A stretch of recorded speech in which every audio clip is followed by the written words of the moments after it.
Tu peux être arrogant jusqu'à ce que la vie te donne une leçon brutale. Ça t'est déjà arrivé, toi, de croiser quelqu'un qui se croit supérieur à toi?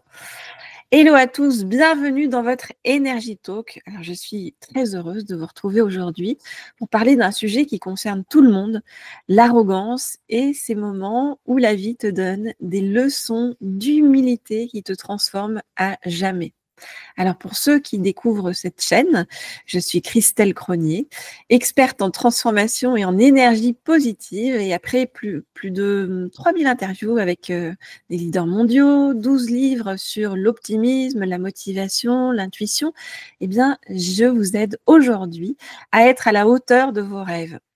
Et mon approche, qui est une approche unique, combine business, médias, neurosciences et énergie, bref, un petit mix de tout mon parcours pour t'aider à devenir, à faire émerger ton moi futur, celui qui finalement est vraiment toi-même. Alors, si ce que tu entends dans cette vidéo résonne en toi, n'hésite pas à liker, à partager cette vidéo pour qu'elle puisse toucher d'autres personnes qui en ont besoin. Tu sais, après avoir interviewé justement des milliers de leaders à travers le monde, j'ai remarqué... Oh mon téléphone se met à sonner avec un bruit d'oiseau. C'est pour nous dire que c'est important ce que je vais te dire. Donc, je te disais que j'ai remarqué quelque chose qui était fascinant, c'est que l'arrogance, c'est souvent le dernier refuge de ceux qui ont peur de leur propre vulnérabilité. Je te laisse méditer là-dessus.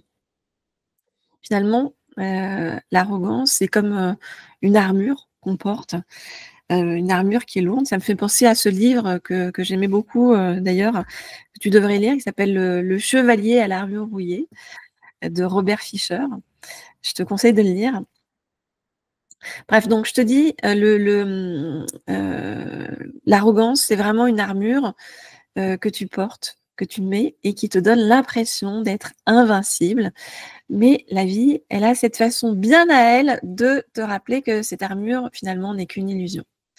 Alors, je vais te raconter une histoire qui m'a profondément marquée. C'est une histoire qui concerne quelqu'un que j'aime beaucoup, qui s'appelle Nelson Mandela. Alors, Nelson Mandela, après être devenu président, il a demandé un jour à certaines personnes de sa garde rapprochée, en fait, de se promener avec lui en ville avant d'aller déjeuner au restaurant. Et dans ce resto, pendant le repas, Nelson Mandela va remarquer quelqu'un qui est assis seul à une table voisine. Et il va demander à l'un de ses gardes d'aller inviter cette personne à se joindre à eux. Alors l'homme accepte l'invitation, mais pendant tout le repas, il y a ses mains qui n'arrêtent pas de trembler. Et après son départ, tu vas voir le garde qui va dire à Nelson Mandela, cet homme, il avait l'air très malade, ses mains n'arrêtaient pas de trembler pendant qu'il mangeait. Et à ce moment-là, Nelson Mandela lui a répondu, non, cet homme, c'était le gardien de la prison où j'étais. Et souvent, après les tortures que je subissais, je criais pour demander un peu d'eau. Il venait à chaque fois et il urinait sur ma tête au lieu de me donner de l'eau. Il tremblait, du coup, à ce repas parce qu'il s'attendait à ce que je lui rende l'appareil, soit en le torturant, soit en l'emprisonnant, maintenant que je suis devenue président d'Afrique du Sud. Mais ce n'est pas ce que je suis. L'envie de vengeance détruit les États, tandis que le pardon permet de construire la nation.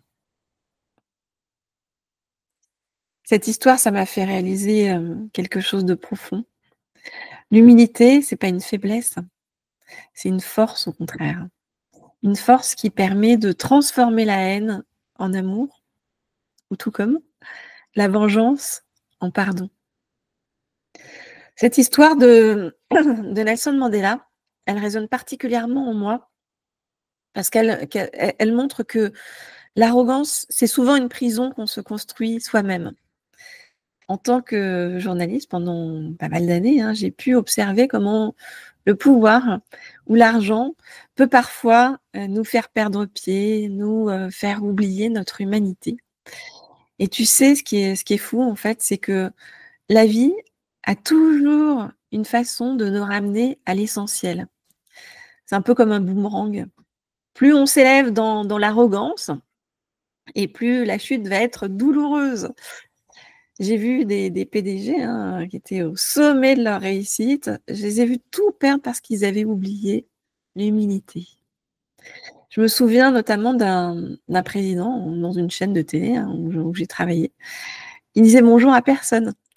Tu pouvais monter d'ailleurs dans l'ascenseur avec lui, il s'en foutait, il faisait comme si tu étais pas là, il lisait ses notes. Et tu sais ce qu'on dit, fais attention à ceux que tu croises quand tu montes dans l'ascenseur, parce que ce seront les mêmes que tu croiseras quand tu redescendras. Et le temps a fait son œuvre. Aujourd'hui, cette personne-là, je la vois depuis un moment chercher du boulot sur LinkedIn. Bon. Idem, j'ai vu des grandes stars qui se sont complètement effondrées parce qu'elles croyaient être intouchables. Mais la vie leur a fait payer leur attitude par des méchants défis sur le chemin, avec des choses très douloureuses sur leur parcours. Alors on souhaite ça à personne, mais ça arrive à tout le monde parce que ce sont des enseignements en fait sur le chemin. Et j'ai aussi vu le contraire. J'ai rencontré des leaders qui étaient et qui sont toujours d'ailleurs extraordinaires, qui malgré leur immense succès, ils ont gardé cette qualité rare, la capacité à rester humble, la capacité à apprendre de chaque personne qu'ils rencontrent et de chaque situation qu'ils traversent. Je me souviens d'ailleurs d'une rencontre qui m'avait marquée. C'était alors avec l'un des plus grands entrepreneurs aux États-Unis. Alors je peux pas citer les noms ici, mais en tout cas pas tous les noms. En tout cas, je peux te dire qu'avant tout le monde, avant l'interview, en fait, tout le monde m'avait prévenue en me disant: «Il est imbuvable, il est arrogant, il est impossible d'interviewer». Et pourtant, quand je suis arrivée chez lui, en fait, dans sa maison, j'ai trouvé quelqu'un, un homme, qui était assis par terre en train de jouer avec sa fille. Il m'a regardée, il m'a dit: «Excusez-moi, je lui avais promis 15 minutes. Les promesses faites aux enfants sont les plus importantes, vous ne trouvez pas?» Ça m'a fait comprendre quelque chose, cette scène, aussi. C'est que la vraie puissance, elle ne réside pas dans ce qu'on montre aux autres, mais dans notre capacité à rester authentique, à garder les pieds sur terre, même quand on atteint les sommets. J'ai envie de te dire, parfois, surtout quand tu atteins les sommets. Dans mon parcours à moi, j'ai vécu plein de moments où la vie m'a rappelée à l'ordre. Je me souviens, par exemple, d'une période où, portée par, on va dire mes succès dans les médias, j'ai commencé moi aussi à me croire invincible et l'expérience m'a rappelé une vérité essentielle. Chaque personne qu'on rencontre a quelque chose à nous apprendre. D'ailleurs, c'est ce que me disaient mes parents, finalement, je ne réinvente rien.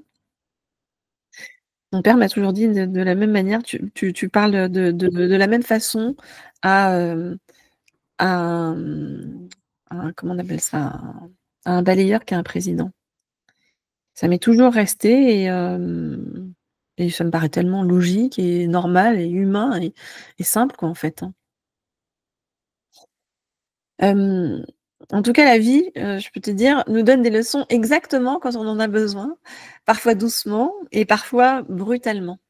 Alors j'ai observé quelque chose d'intéressant au fil de mes interviews, c'est que les plus grands leaders, ceux qui, laissent vraiment une empreinte, on va dire, positive dans le monde, ils partagent tous cette même qualité.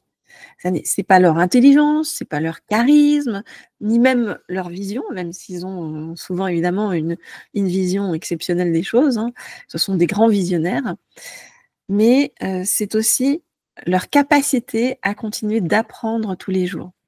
Et pour, se dire qu'on va continuer à apprendre tous les jours, il faut aussi avoir une certaine dose d'humilité. Ne pas se croire arrivé, en fait. Et je me souviens, d'une autre conversation avec une femme qui dirigeait une grande entreprise tech et qui m'a dit: «Christelle, tu sais, chaque matin, quand je me réveille, je me dis que je ne sais rien, que cette journée, c'est une nouvelle page blanche pour apprendre et c'est ce qui me maintient vivante».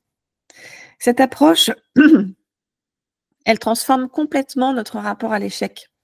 Parce que quand tu acceptes d'être finalement un éternel apprenant, l'échec, c'est plus une humiliation. L'échec, c'est simplement une leçon et c'est, j'ai envie de te dire, ça n'est même qu'une étape sur ton parcours de la réussite. C'est plus une fin, ça devient un début. D'ailleurs, aux États-Unis, quand tu te plantes, c'est un plus pour ton CV parce qu'on se dit que finalement, bah, tu auras appris beaucoup de choses sur le chemin et que tu vas savoir éviter les écueils à venir. Et en France, par contre, quand tu subis un échec, tu deviens direct un loser.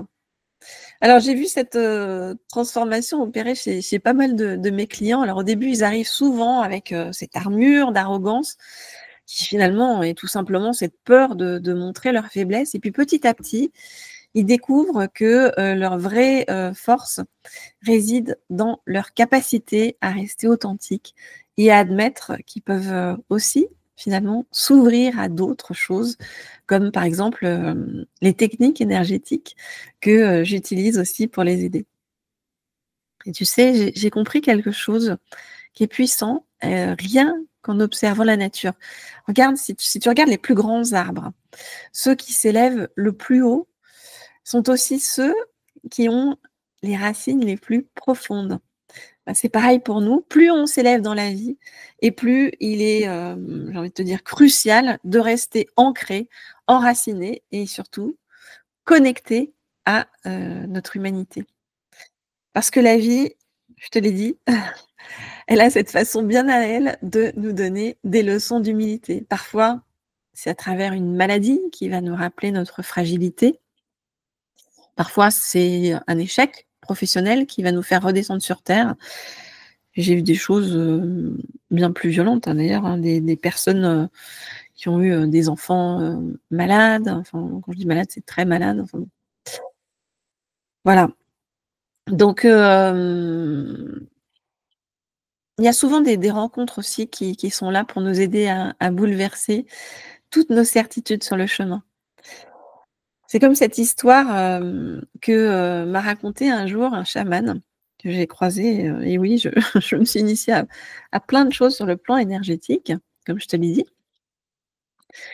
Donc cette histoire, il y avait un jeune homme qui était hyper arrogant, qui veut c'est tout sur la spiritualité, j'ai lu tous les bouquins. Alors le chaman lui a proposé de partager le thé. Il commence à verser et il continue à verser même quand la tasse est pleine. Et donc forcément, le thé se répand partout. Et tu as le jeune homme qui s'écrie « Mais arrêtez, la tasse est pleine, elle déborde !» Le chaman lui répond « Tu es comme cette tasse. Tu es si plein de tes certitudes qu'il n'y a plus de place pour apprendre quoi que ce soit de nouveau. » L'arrogance, tu vois, c'est souvent, je te l'ai dit, le signe d'une peur profonde, celle de ne pas être à la hauteur. Et c'est paradoxal d'ailleurs, hein. Plus on a peur de ne pas être assez et plus on se montre arrogant pour compenser. Mais la vie te rappelle toujours et parfois brutalement que personne n'est au-dessus des lois de l'humilité. J'allais dire de l'humanité, oui, aussi, mais de l'humilité, beaucoup. Et peu importe ton niveau de succès ou ton niveau de préparation, on reste tous humains, on reste tous vulnérables. Et c'est d'innombrables leçons d'humilité que la vie nous donne. Peut-être qu'aujourd'hui, tu te sens en haut de la pyramide. Alors, n'oublie pas, repense à l'histoire de Nelson Mandela et fais les bons choix.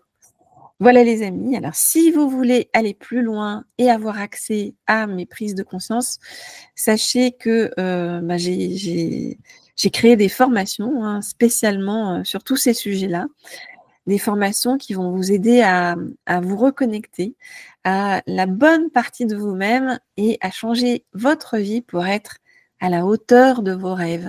Vous pouvez y accéder à ces formations sur le lien qui se trouve sous la vidéo si vous le souhaitez. Votre crise charge est complète pour aujourd'hui, batterie full et à très vite pour recharger vos batteries.